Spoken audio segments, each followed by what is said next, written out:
Hello and welcome back. In this lecture we will discuss virtual functions, what is the need for virtual function and how it helps to achieve dynamic polymorphism. Before you watch this video, make sure you have watched our earlier video on base class and derived class pointers. Having the knowledge on pointers with respect to inheritance is necessary in order to understand this lecture. Let's get started. In this program, we have one base class, class bank, which has one member function, pay interest. Now in this function, we are just displaying one statement. The bank pays at the rate of 6%.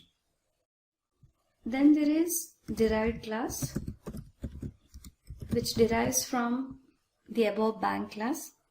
Now see the difference. Though both of them have pay interest method, the implementation is different. By the property of inheritance, Martian bank inherits pay interest from bank also, but it wants to implement in its own way. See the difference. Though the return type and the function name is same, though the signature is same, the code within the method is different. So we say the function in base class is overridden function, whereas the function present in derived class is called overriding function. It overrides the definition in base class. Okay, now within the main, let me create an object of bank class, bank B. Now I'll also create a pointer of bank called bptr. Now this will hold the starting address of object B.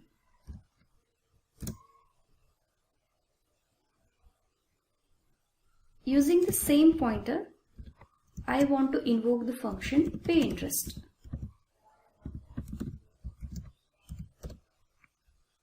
So you are invoking pay interest on this object. Let's run this program. As expected, bank pays at the rate of 6%. So overridden function itself is called. Fine. Now I'll create an object of type Martian bank. I'll call it as MB. Now this object will be pointed to by earlier pointer bptr. bptr is equal to ampersand MB, which means bptr will hold the starting address of object MB. What do we call this? What do we call this mechanism? This is called upcast. Recall the earlier lecture. You have an object of derived class, but its address is stored in a pointer of base class. This mechanism is upcast. Now I want to invoke the function pay interest using this pointer.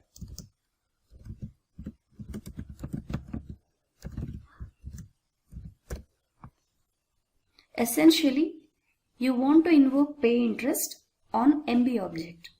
Okay.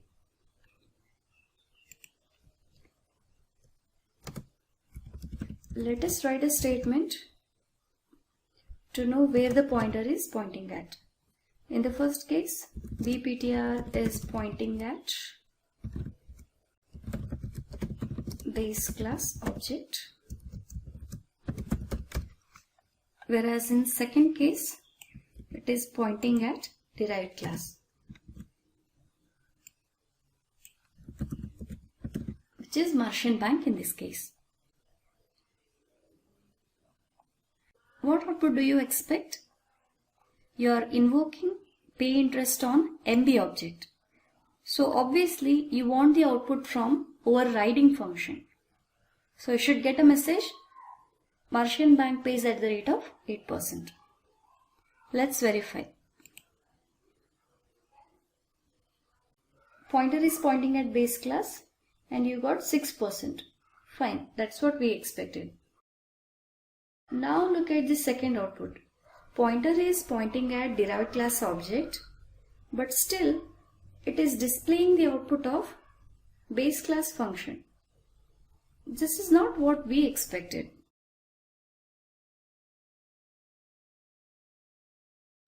No matter which object the pointer BPTR is pointing at, the output is same in both the case.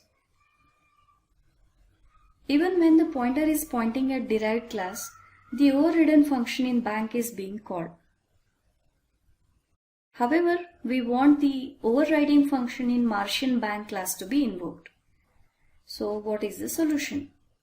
That's where the concept of virtual function comes into picture. Let's go back to the bank class, and just before you write the return type, prefix a keyword virtual.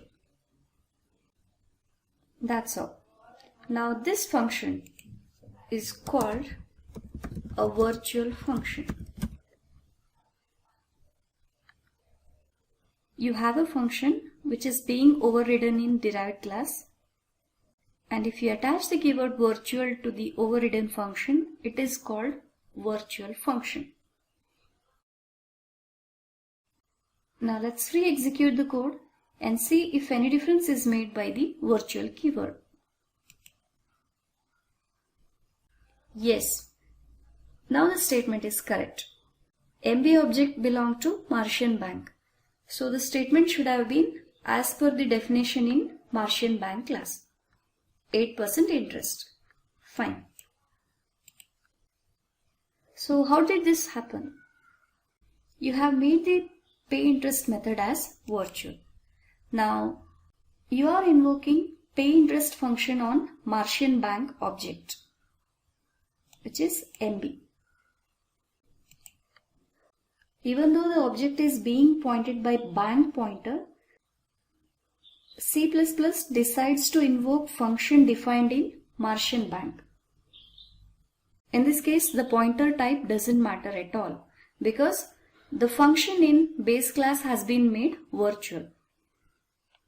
So whenever the base class function is virtual, the function defined in derived class will be selected, even though the pointer is of base class. This way we have achieved dynamic polymorphism, which means appropriate member function has been selected dynamically at runtime. Also remember, this virtual keyword is significant only when you use upcast, not otherwise. See, in this example there was no problem.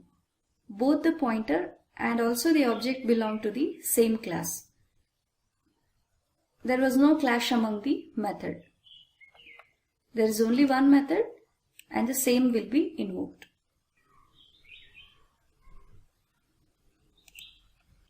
So in this lecture, we saw the need for virtual function. Under what circumstance virtual function plays an important role is demonstrated in this code.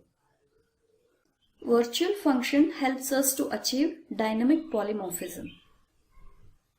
And this is significant only when you use upcast feature. In the next lecture, we will see the mechanism of virtual functions, virtual table concept, to understand why does the C++ select derived class function though the pointer is of base class. I hope this has been informative and thank you for watching this video.